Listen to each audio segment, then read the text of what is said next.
Hey everybody, welcome to CAF Warbird Tube, the show where we talk about World War II, aviation, history, and so much more. Warbird Tube is produced by the Commemorative Air Force, the world's largest flying museum. Our mission is to educate, inspire, and honor through flight and living history experiences. The CAF began the Warbird movement more than 65 years ago, and thanks to the support of individuals like you, we continue to grow strong. We hope you enjoyed this episode, and now our host, Steve Buss. Thanks for watching and keep 'em flying. Good evening and welcome everyone. This is episode number 110 of Warbird Tube. Tonight we're going to focus on the art of aviation photography. But before we get started, can you do us a favor? If you haven't already done so, please take a second to like, share, or subscribe and follow us. Now, if you do subscribe on YouTube, make sure you click that bell icon because that will give you notifications when we go live with Warbird Tube. Now, as you're watching tonight, you might have some questions for our guest. Just type them in the comment section and we'll try to answer them either during the program or before we sign off. But first, I think we're going to let his work introduce our guest for tonight.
Well, if you have been to any CAF air shows, or actually a lot of the major air shows around the country, you probably know our guest for this evening. He is Kevin Hong, and Kevin is one of the photographers for the CAF. And Kevin, we'd like to welcome you into the show tonight. There you are. Hey, Steve, how are you? I'm good. I'm good.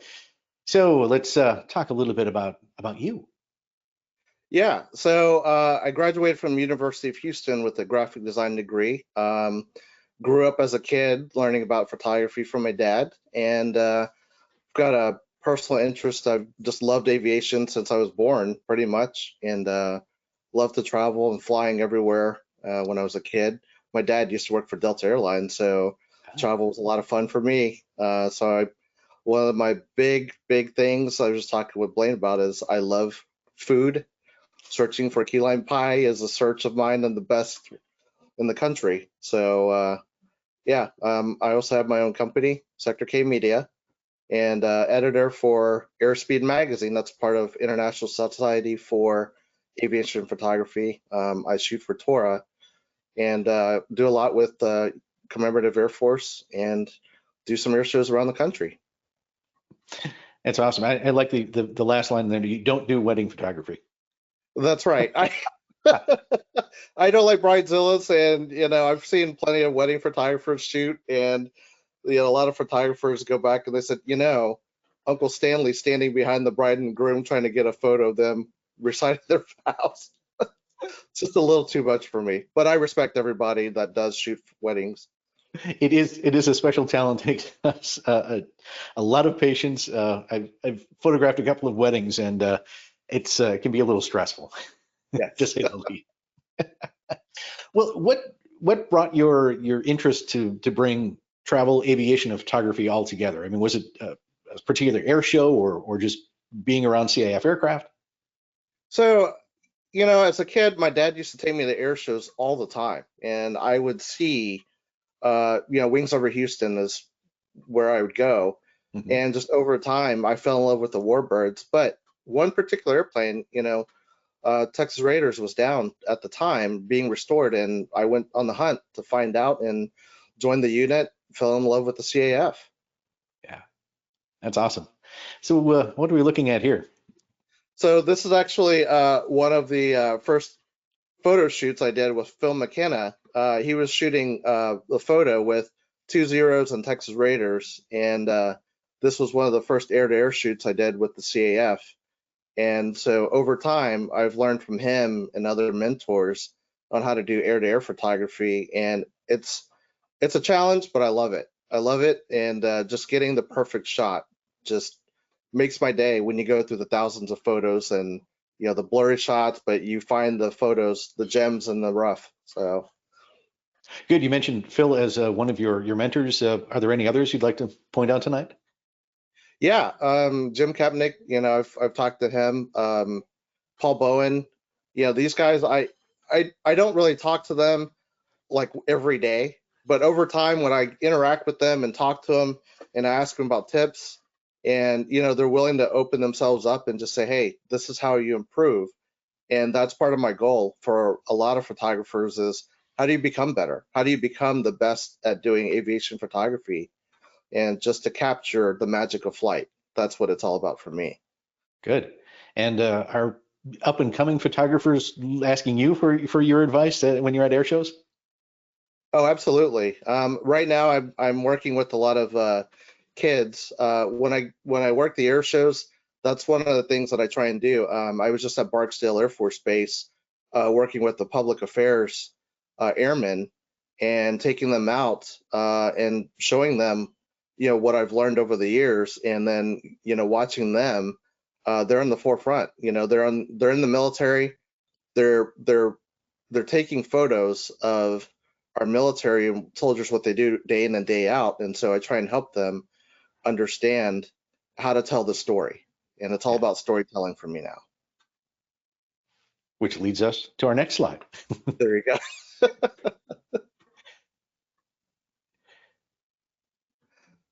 So air-to-air is probably the most well-known, but also one of the more difficult things to master with photography.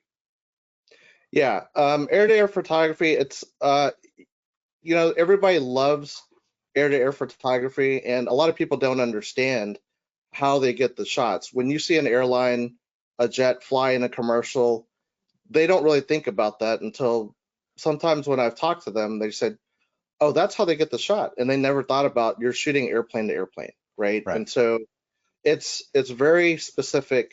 It's very dangerous, but it's also very exciting. And it can be very dangerous if you don't know what you're doing. So as a professional, everybody should really learn a lot about flying, not just being a photographer, but also learning all the rules of flying an airplane and learning about formations and just working with the pilots and airspeed. So if you are a really good pilot, you can get amazing shots like this right here.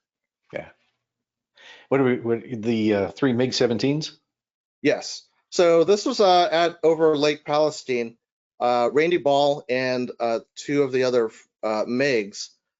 This was for his air show, Thunder over Cedar Creek, and this was actually taken out of the back of Devil Dog, the PBA that we have in the CAF fleet. And so we took the rear gun out and the gun barrels out, and so I was able to shoot out of the back. Of course, I'm harnessed in. Yep. So Randy and I had talked, and says, well, I only have a certain amount of fuel on board, so let's get this done and get back as quick as possible. So here's just some of the results of flying over the lake and flying over Texas. That had to be a pretty memorable shot. I mean, thinking about 3 MiGs flying over Texas itself is one thing, but then to be able to capture that on camera would be cool. It felt really weird too, because this was actually over 4th of July weekend. So having 3 MiGs flying over Texas, on 4th of July weekend, but nevertheless, it was really a rare opportunity for me and for the pilots to fly. Yeah, I know a lot of photographers, especially Warbird photographers, use B-25s and shoot out of the tail. You said the gun was gone, but you take the plexi off as well, so you're open air? Yeah, Okay. Yeah, it's just open air in the back. Again, very safe, harnessed in, Yep. and just making sure that everything comes together. Making sure my cameras are tethered in and nothing's going to fall out of the airplane. And that's the other thing, when you're doing air-to-air photography, make sure everything's strapped down. There's no hoods on your camera, nothing that can fall out, or your headsets will fly off into the wind. Yeah. So we're very safety conscious for a lot of aviation photographers who are doing air-to-air photography, because again, you don't want to ruin it for everybody, and it's just magical when it happens. Yeah. We can do something like this. Do you have a favorite aircraft that you shoot air to air? It's kind of hard to say. I mean, there's so many different shoots that I've done. As far as airplanes are shooting out of, Yes. the Bonanza is great. The S&J or T6, if you face backwards, it's pretty neat. I know that I've been able to shoot out of the back of one of the tour airplanes that Patrick Hutchins flies.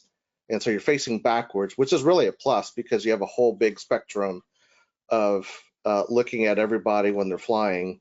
But yeah, it's just a variety of airplanes that I fly. I don't really have a special one, but anytime I can go up in the air, I try to take advantage of it. Good. And when you're shooting out of the Bonanza, are you shooting through the windows, or I know sometimes they take the baggage doors off of certain aircraft to be able to shoot? Yeah, so most of the time the doors are off the airplane, and so you get a really nice view where you can see the pilots and they can see you, and you can use hand signals, or you could have the pilots talk over the radio to make adjustments when we're flying. And again, you've got a really big opening when the door's gone, and so you've got no reflections at all from the glass. And so it's just really nice, because afterwards, when we're done at sunset is when we usually do our shoots. You just look out and enjoy the view.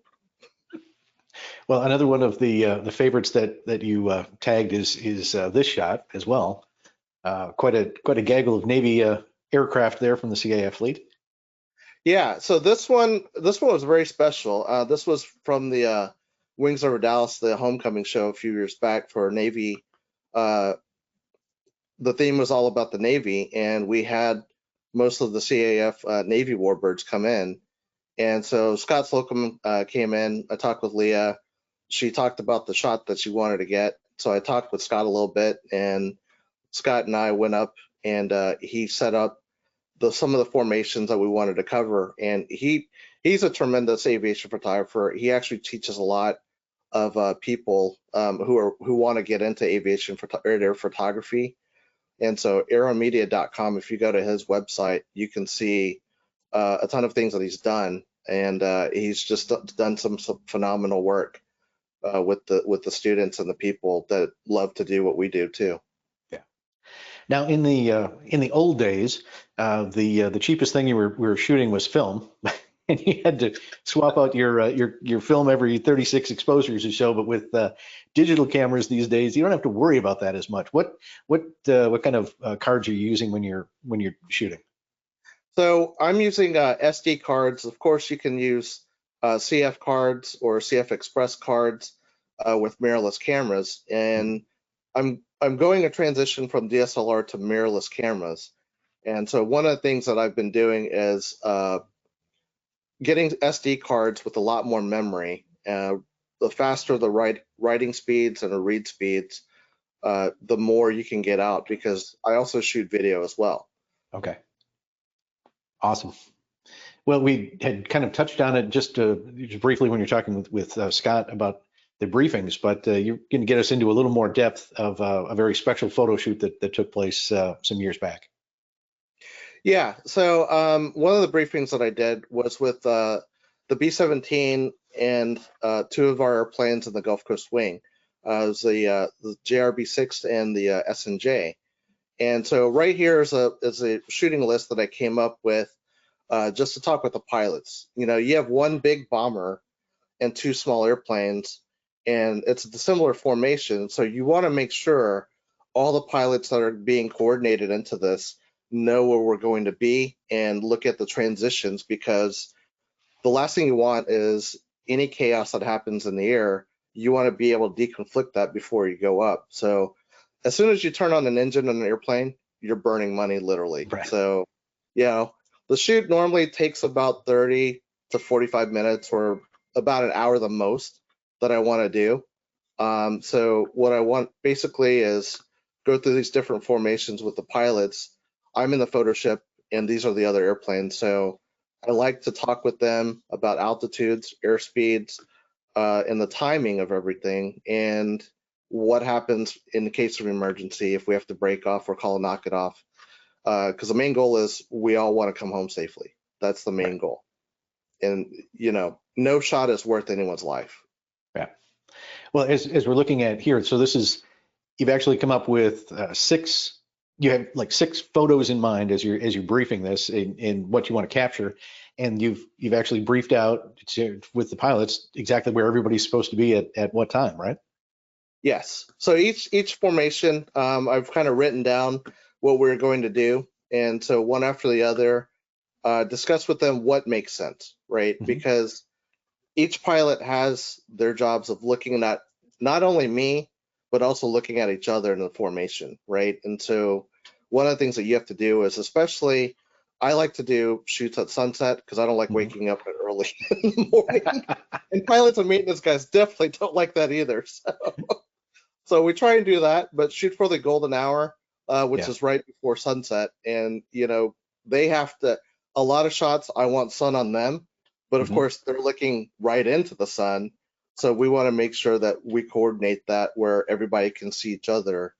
And again, like I said, in case we have to have a knock it off, I want to make sure we can all re-engage each other if we, can't see one another. Yeah. Well, and this one that you have pulled out, formation number 4. So that's the briefing that went through, which resulted in this magnificent photo of Texas Raiders with the other two aircraft from Gulf Coast, and again, you're talking about the light being almost perfect, that golden hour, Yep. and being able to put those airplanes where you needed them to be able to come up with this shot. It's a magnificent picture. Yeah, and what's interesting about this is this was actually done over Galveston. Mhm. There was a large fire that was going on below. So the actual area where we're flying to do the shoot, we had to think of moving to a different area because the smoke was billowing out over to the sky. So it actually worked to my advantage because it looks like it's somewhere over California with the mountains in the background. Yeah. You can see a little bit of a silhouette of the outline of the smoke. So it worked out really well. And is the smoke what gives the lower edge of the lower part of the photo that sort of just almost surreal, almost like ground fog kind of look? Yeah. Yeah, the smoke, like I said, it just, it just happens to work out that way. And, again, the sunset, again, the pilots were awesome doing this.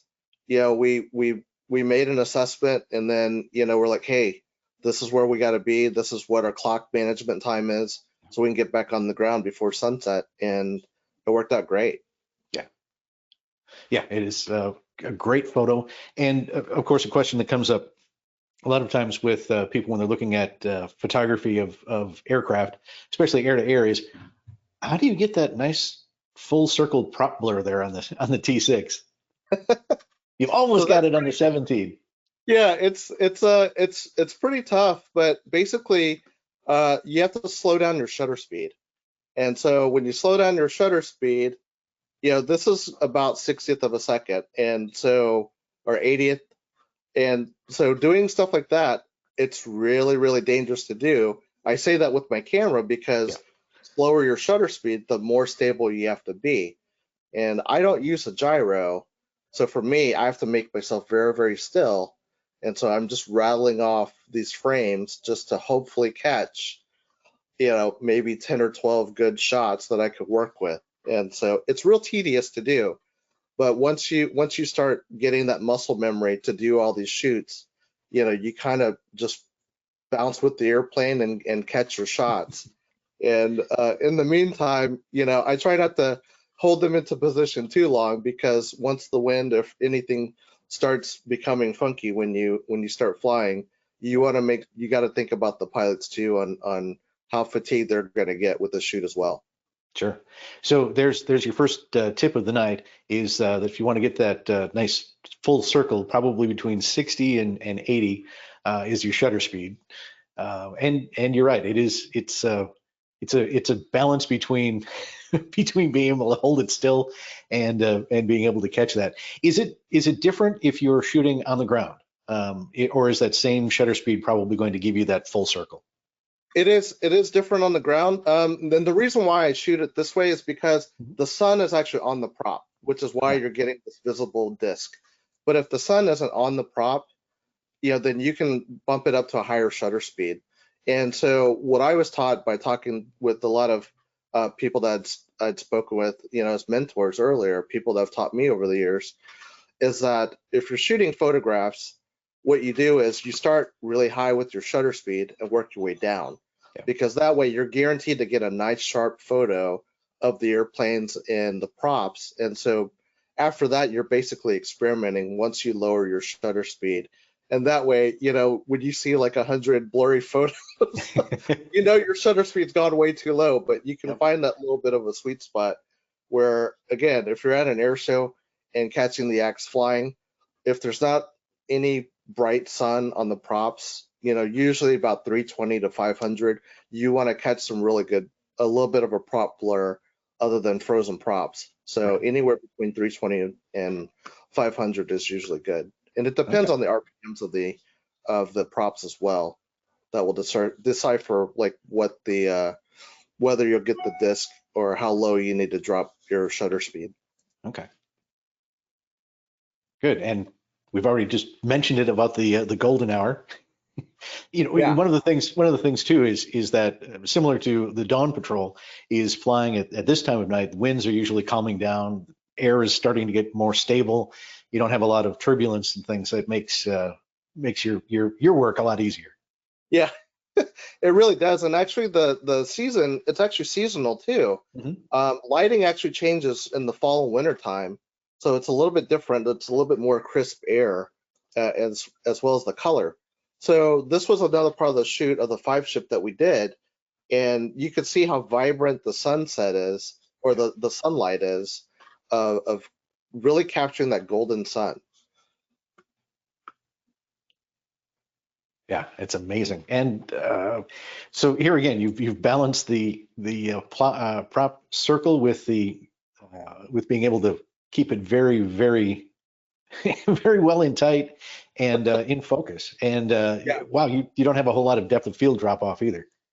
No, and again, this goes to Scott, telling the pilots where to be and, Mhm. moving up, because I mean, I've done shoots where, you try and tell the pilots to go, move up and down where you want them to. But again, it goes to our pilots for the CAF too, because these guys did a phenomenal job of just staying steady and having the clean air to do it. Yeah. Especially in keeping a tight formation like this, it's not very easy at all to do this type of work. So you really do need to have some really good formation pilots who knows how to fly and know exactly what you want out of a shot. Yeah. Yeah, so this was one of my favorites. The SBD. Uh, I'd have a little bit of patience because you see a little glimmer of sunlight off the wing right there. We Hmm. were doing our turn, and so I just had to be patient and just wait for the sunlight to hit just that wing right there, just to get a little bit of that tip. And just again, this is just basically capturing the magic of the light and just flying with these Yeah. warbird. And you're also in a position where it's getting dark enough that you can see the exhaust flame Yeah, coming out of the exhaust there, and you've got the sun as well. It's yeah. yeah. And so I never knew there was a blue flame that came out of the exhaust of the SBD until we started flying, and I looked at that and was like, that's pretty neat. Yeah. So on a photo like this, what kind of lens are you using? So I use my go-to lens is a 24 to 105. Okay. It's basically a comparable lens that I can use with the airplanes. That's not real far, but up close and wide enough to capture the airplanes that are flying. the airplanes are usually 10, 20 feet away, not unless you're shooting the aerobatic guys where they can get really close to you. That's a completely different type of shooting Yep. that I've done with some of the guys. But yeah, normally I would have a longer lens, like a 70 to 200 as well, for further shots. If I want to shoot something down below, to get some overhead shots of them or up high. And so there's two different types of lenses, but normally my 24 to 105 is kind of my go-to lens that I try and stick with. Okay. And what about when you're on the ground, going ground to air?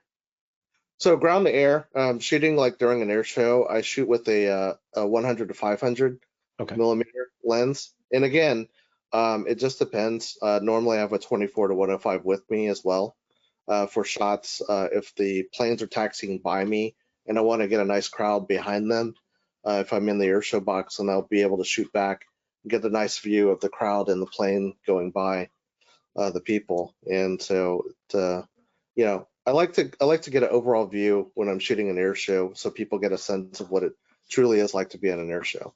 Yeah. Now, are you going with a little longer lens on this one since you're shooting down on the airplane? So actually, this was before Connie Edwards passed away. This was actually his seaplane, Okay. and I'm actually another Albatross. And we're flying by him. Okay. Actually, so we're about, I would say we're about 100, 150 feet off the water. And again, this is why I wanted to catch him landing. And so it was just the perfect opportunity where we're going by and he had just touched the water and started slowing down as we're flying by. Yeah. So again, it's one of those things where, just catching the right opportunity to make sure that you can grab the right shot. And again, you can see the golden light out there, just phenomenal lighting that day. I've been very fortunate to have good weather for these shoots.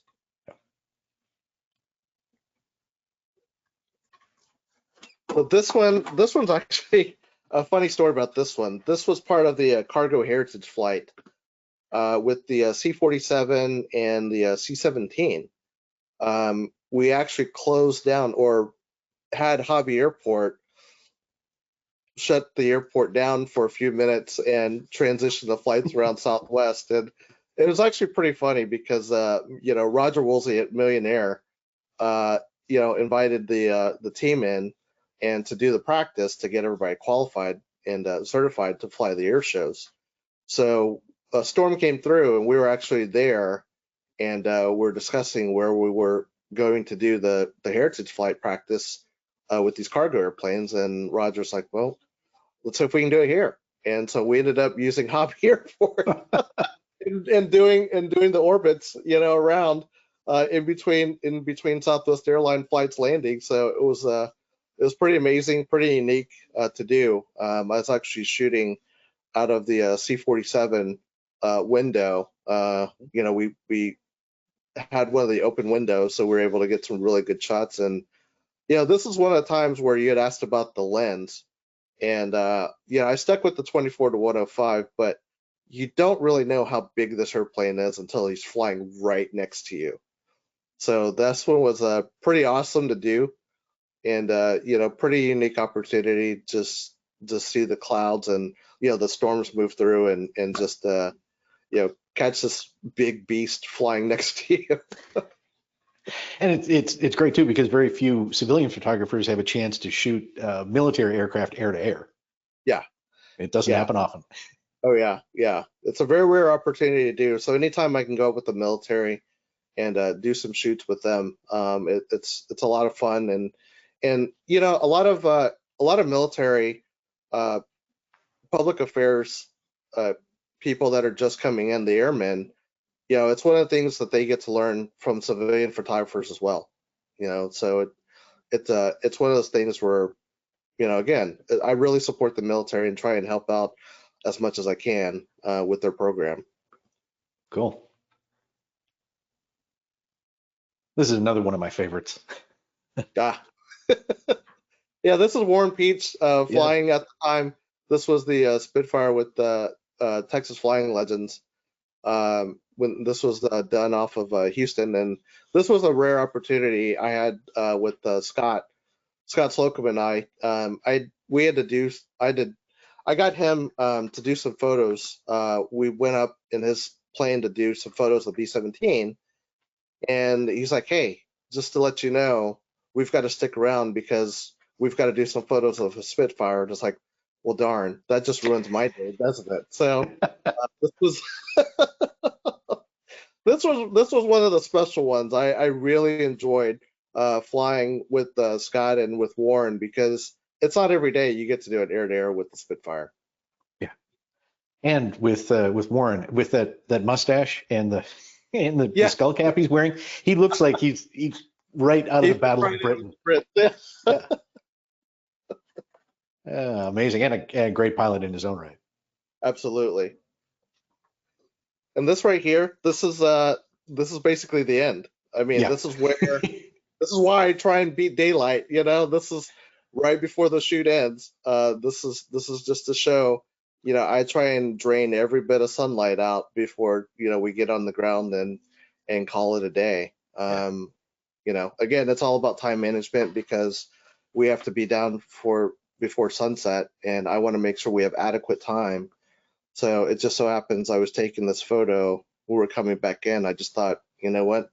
It's a neat photo just to catch that little sliver of light before we land.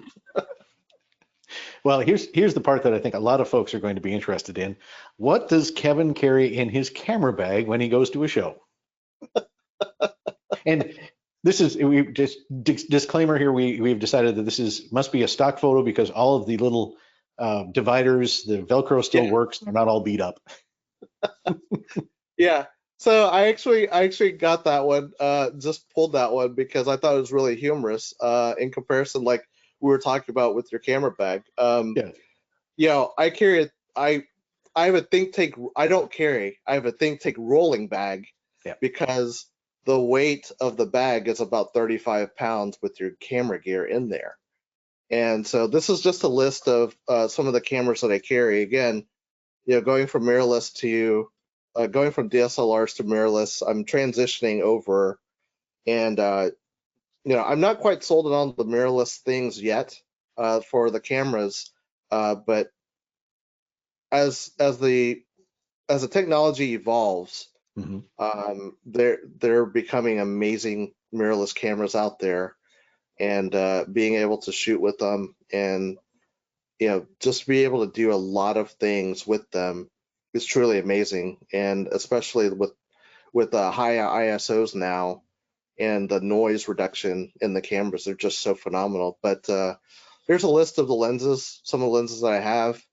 Accessories, again, there's a lot more to the list I didn't add in, but these are just some of the basic things that I travel with me. So as you can see here, this is part of the sunrise tour at Wings Over Houston, where I just thought this was a fun shot because everyone's got their equipment, their tripods, they're getting ready to go shoot all the planes on the ramp.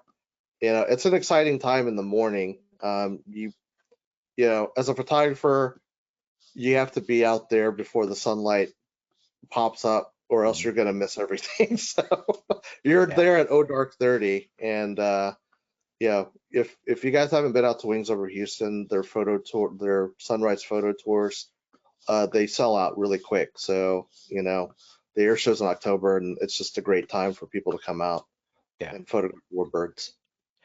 For those who don't know, can you just give us a brief tutorial on the difference between a DSLR and a mirrorless camera? Yeah, so DSLR cameras have been around for a while. Mirrorless cameras, they don't have a mirror in them at all, which makes everything a lot better because you can, with the R6, like a Canon R6 that I'm shooting with, you can pop off so many more frames because there's no shutter at all. It's electronic curtain that's in there. And again, for low light, I'm shooting photos as high as 10,000 ISO, and they go up to 124,000 ISO, which is incredible because it's unheard of. You're not going to find that type of capability in a DSLR. And so what's happening right now is a lot of people have DSLRs, and a lot of people are making the switch to mirrorless cameras. And the beautiful thing is mirrorless are really versatile. you can shoot 4K, and they'll be getting to 8K, shooting videos that are just remarkable. They're getting smaller, lighter, faster, and so it's the next generation. So yeah, so you can do so much, but keep in mind, believe it or not, I still use an iPhone as well to shoot video and photos, because iPhones are so small, right? They can get into little compartments where you can't look up to stick your mirrorless camera or your DSLR. And what I've been doing is I've been taking my iPhone with me, and while I'm shooting on these air-to-air shoots, I'm actually doing some video just for my own sake, just to shoot video and just to have as something to add. So whenever I'm doing, I can shoot video as well, but then taking the little iPhone camera with you, it just brings a whole new dimension of what you can do for getting things on Instagram and social media very quickly. Right. Yeah. I see you have a tripod in your rolling bag. Do you have, obviously do you like a tripod over a monopod for ground to air, or personal preference, or is so for the tripod that I have is mainly just for night shots or early morning photos like the sunrise tour. During an air show, I don't use a monopod because, again, you're swinging the camera left to right in every direction, so it doesn't really do much for you as far as shooting air shows for using a monopod, unless you're doing a twilight show. During a twilight show, you may use a monopod to help steady yourself. And especially video, yeah, that's an absolute must. If you can have a tripod or a monopod to help, stabilize yourself to get those shots. But yeah, that's the only reason why I have a tripod, is for basically the night shooting on the ramp, or, being out there for a night show. Okay. And do you use the image stabilization on your Canon cameras? Absolutely. Good. Absolutely. And some people don't for certain reasons, but image stabilization. Again, image stabilization is inside the camera for a lot of the mirrorless cameras, and technology is just constantly changing. So I'm not an expert on all the technology that's coming on with the mirrorless cameras, but just being able to learn as much as you can, and it's frustrating because it takes some getting used to with the cameras as well. There's so many different settings that you can do with the mirrorless camera, and the possibilities are becoming endless. Yeah. Do you have any? Let's see. One of Rob is wondering, do you have any settings on the lenses that you prefer when you're using the image stabilization? As far as the image stabilization, it normally, in that instance, I use the Canon L glass lenses. They're very sharp and very fast. Sigma does some really nice lenses as well for shooting sports and action photography. I use the 100 to 500, and a lot of people use the Sigma lenses, the 600 millimeter lenses, and they work really well. For any particular shooting in low light settings, a 2.8 lens, a f2.8 lens, is very good for low light. It has a noise reduction, so if you can get your hands on and of course, the lower the f-stop for a 2.8, or even below that, the heavier the lens, but also more expensive the lens is, but they do phenomenal work. So as far as speed wise, there are lenses out there, and image stabilization. Those are particular lenses that I have, and Nikon does a phenomenal job with their lenses as well. Let's see. Jeff is wondering if you've used Tamron lenses at all. I haven't used Tamron lenses. Tamron lenses, I haven't experimented with, so it's tough for me to say whether they're good or not. Sigma are some of the lenses that I've shot with that are very good. And again, if you're looking for aftermarket lenses, like Tamron and other companies like that, I know Takina is a company that's very good glass, and Tokina, as I understood it, was a company made up of some ex-Nikon employees that were started out, and so the glass is very sharp. I have a fisheye that I've used with them, and so Tokina lenses are very nice. But as far as Tamron, I can't comment on that because I've never shot with them. Yeah. And did you choose the R6 over the R5 for the low light performance? Well, the R6 is pretty much like an entry for me. I wanted to experiment with the mirrorless camera that wasn't going to break my bank and also wasn't going to make me mad because, again, mirrorless cameras. This is a next generation of technology that's going to be changing, and so I wanted to invest some money, but not a lot of money, to figure out what it is and what kind of image quality is coming out of the technology with the mirrorless cameras. And Sony, all the different camera companies, there's so many cameras that are coming out with mirrorless cameras now. It's hard to say what's good or bad over the other. And so for me, I've always shot Canon for many years, and I've stuck with Canon. And so, hopefully, any camera that you choose, play with them or rent the cameras. If you don't want to buy them, just rent the cameras, test them out for yourself, and make a decision from there. There you go. And, of course, as technology continues to improve, we have a lot of tools, software tools available. How much post-processing do you do? Yeah, with your so images? post-processing, it normally depends. For one thing, I always tell people to shoot JPEG raw, raw and JPEG. JPEG is a flattened layer where you can't really do much to it. But if you have a raw image, there's so many things you could do. Like for this one, you can mess with the highlights, you can mess with the shadows and the midtones, and there's just way more versatility you have with doing a raw file versus this. And one of the things that I had in my bag that I mentioned were LumiCubes. LumiCubes are little small cubes that you can control the lighting with your iPhone.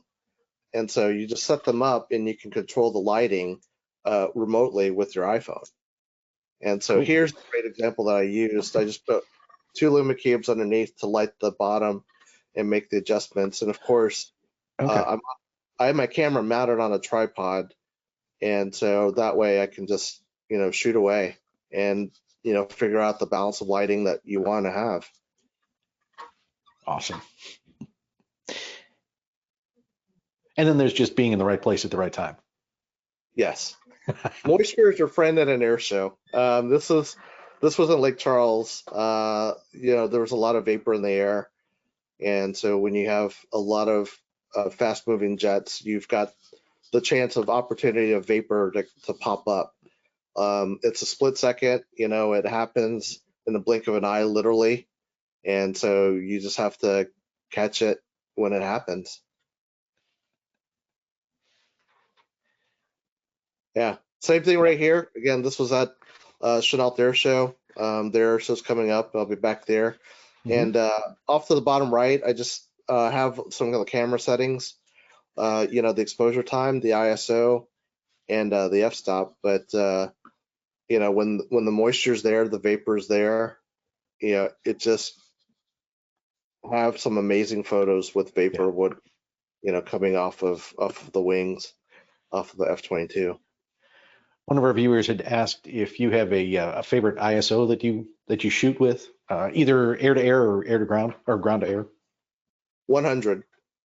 Okay. 100 ISO is the best. And of course I say 100 ISO because it's the basic ISO where it's the least amount of noise, because the higher the ISO, the more noise pixelation that you're going to have in an image. So that's one of the things you want to do. And here's another tip.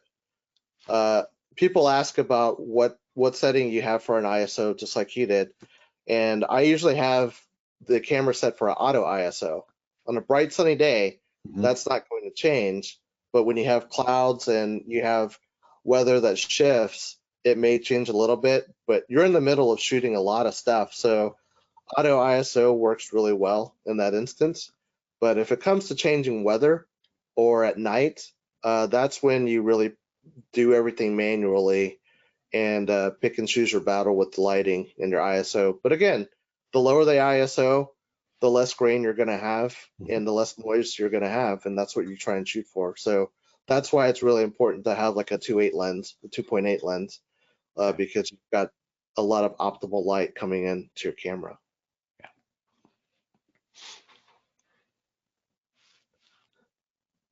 So, so this is Kevin Coleman. Yeah, I don't even know what to say. Yeah, this is this is one of the rarities right here. Yeah, and so I'm in the air show box. He's not coming at the crowd or anything like that, but this is inside the air show box, and you know, he's coming at me, and he's at a good distance, but you know, this is one of those things where I try and capture the action with him and trying to find the right shutter speed, because of course your adrenaline's going because he's coming right at you. Right. And so, you know, again, making the decision on what to do, and that's the thing. And so what's neat about this one is I was able to work a lot with the smoke, because, you know, just shooting the photo is one thing, but again, when you have a raw file, you can actually make a lot of adjustments, whether you want to do a HDR or doing anything to fine tune, like the grass, things like that. You can actually create some kind of a dynamic photo once you get into post processing. So to go back to answer your question, the time it takes to do a post process for a photo is really up to you. It doesn't take much time for me, maybe like 10 or 20 minutes, but also depends on what I want to do to make the picture better or make the quality sharper. You know, there's just a lot of variations. It's up to each individual photographer and what they want to do and how much time they want to spend doing the photography. Yeah, and like anything, the better the original, the less you have to do on the back end. Exactly. Yeah. Yeah.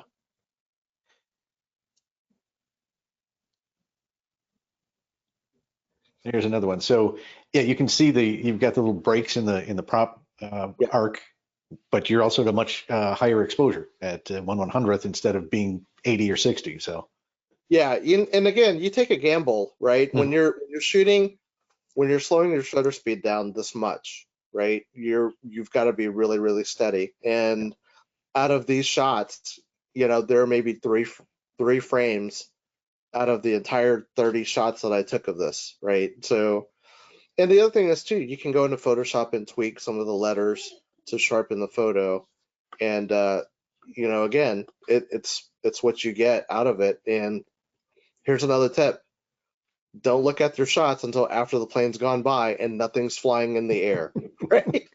yeah, There's so many people that sit there and they chimp and they look at their camera on what they shot right after the plane goes by, and I just keep shooting, and then afterwards it's like, did you see that? And they go, what? And it's like, never mind, I'll show you my photo that you just missed. very good. Now, in a photo like this, you've got multiple aircraft. Where are you trying to focus? I mean, are you just trying for the middle and let everything else fill in, or how are you managing that? So what I'm doing here, I took a different approach. So what I did was I focused on each airplane back and forth on a series of photos, because what you can do is you can actually merge your photos to become one, right? And so what happens is it's the details that you see that you could piece together. And so for me, what I did was I centered on the Wildcat, and then I moved up to the Hellcat, and just, you know, get a series of photographs, and that way you can just select which ones work for you, because every photo is going to be different, and so you just want to find a mixture of everybody in there. And again, everyone's moving, right? Everyone's constantly moving, and trying to find that right balance of when they're lining is what you're trying to shoot for. So again, it's not like I'm just taking one and done, right? It's just, if anyone says that, that's kind of impossible to do, because it just doesn't happen unless you're you're completely some voodoo or something where you can just make things magically appear that way. Yeah, I guess. Well, we've talked a lot about airplanes, but at any aviation event, whether it's an air show, a fly-in, pancake breakfast, whatever it is, there's the people element, and that was something that you wanted to remind people of as they're at these events.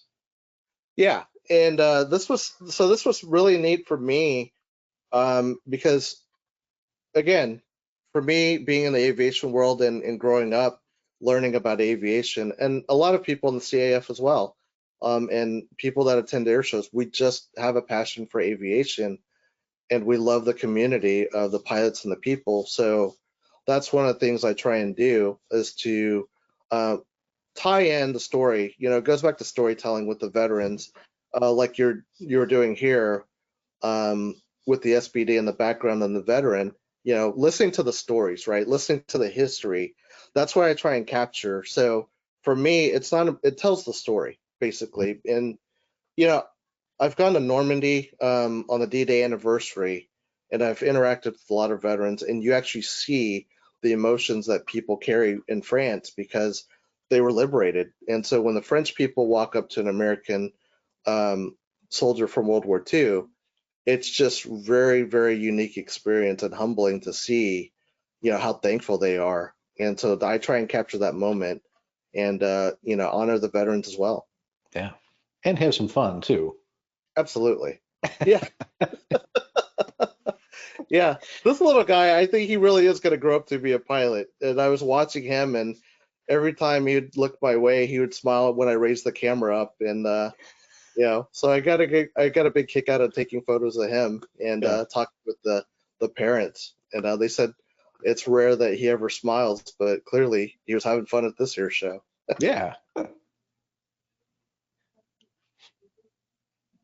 Yeah. So again, people enjoying the air show, right? Looking at how these airplanes fly, right? Yeah. It's magic to a lot of people, and you know, it's just one of those things where I just love taking pictures of people and enjoying themselves looking at the aerobatic performers or the military flying.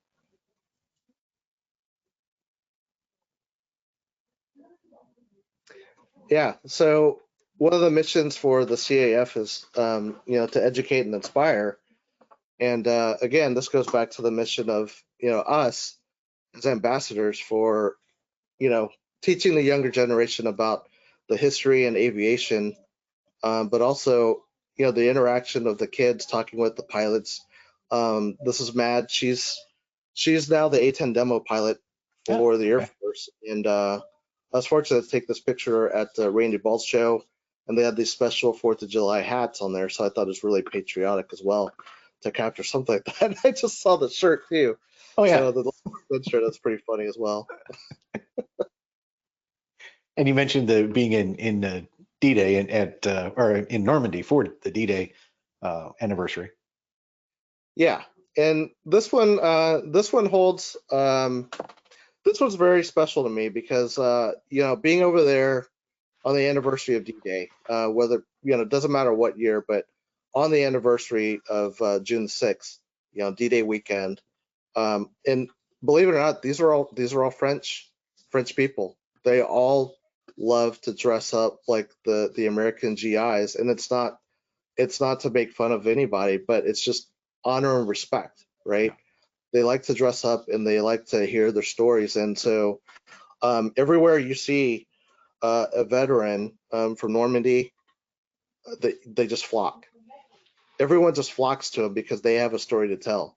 Yeah. And it's our story to tell to everybody on what they did. Yeah. So it's very special for me to sit back and document this and just watch everyone get sucked into the stories of what it is to be liberated and free. Yeah. And as you mentioned, that's why we do what we do at the CAF.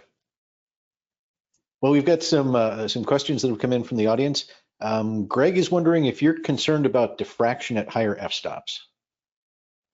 Not really. Again, that's just one of the things that you have to contend with. I think post-processing and just doing a lot of different things with your settings.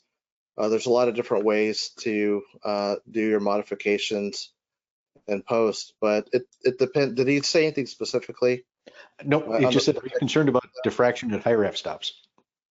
Yeah, I don't really worry about that too much. There's a lot of programs out there that are getting into editing your photos, Mhm. so it's not something I really worry about. Okay. And speaking of software, the go-to would be Photoshop. Is that what you use, or have you used Yeah, so Lightroom? I use Photoshop.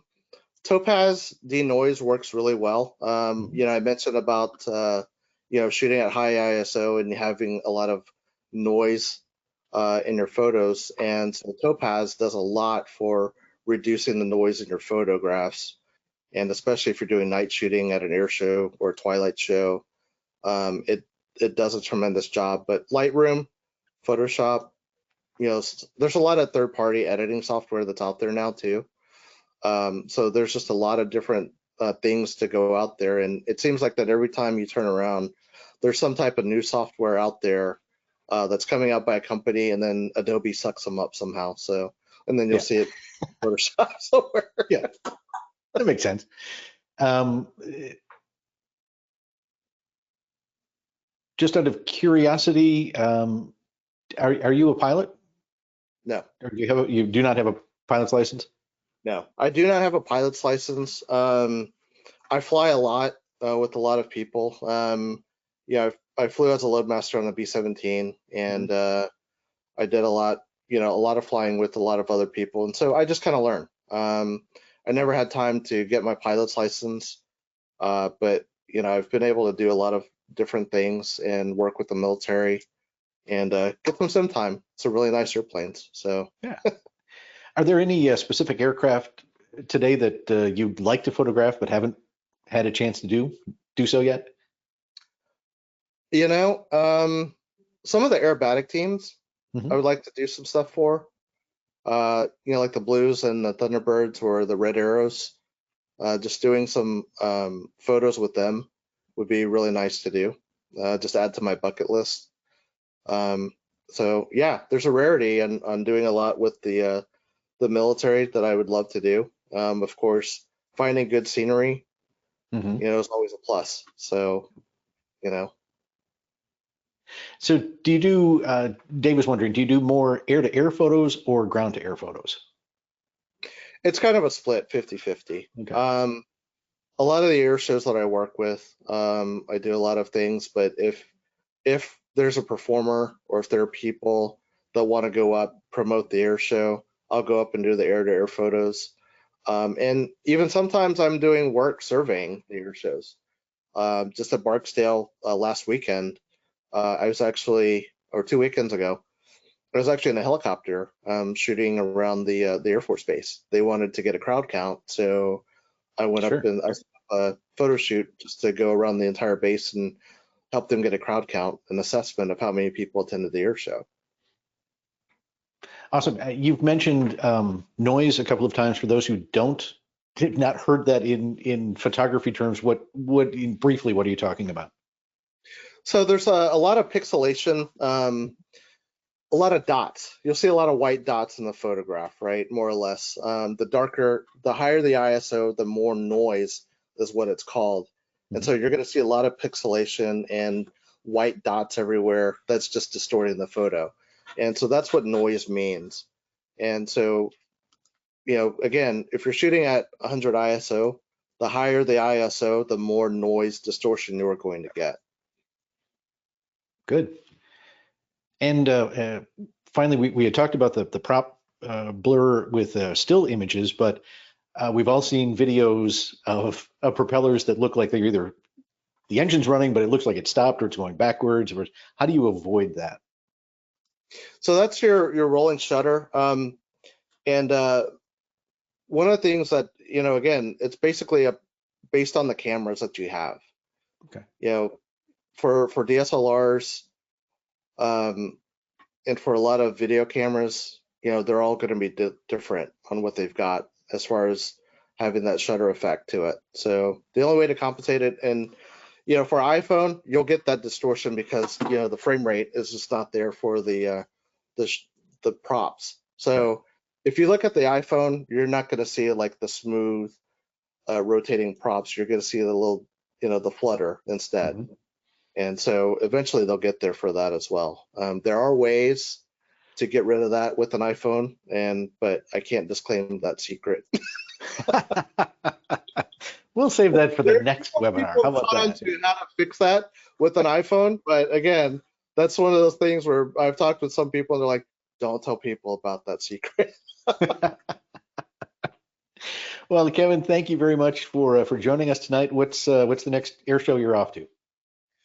Next year show, I've got a couple events. The Houston wing is having their Okay. Warbird weekend event, and then the next air show I have will be in Chenault Air Show in Lake Charles, Louisiana. All right. Well, good. I hope we will see you on the flight line somewhere along the line in the air show season, and keep enjoying what you're doing and sharing it with all of us. We enjoy looking at all your photos. All right, thank you. Thank you.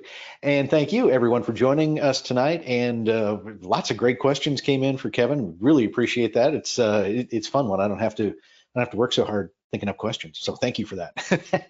Again, don't forget to click the like, subscribe, or follow button so we can let you know about future shows. And if you've got any ideas for a future topic you'd like to hear about, just send Leah Block an email at media@cafhq.org. Again, thanks to Kevin for spending his time and sharing his photos with us tonight. And until next time, from the Commemorative Air Force, I'm Steve Buss. Have a good night.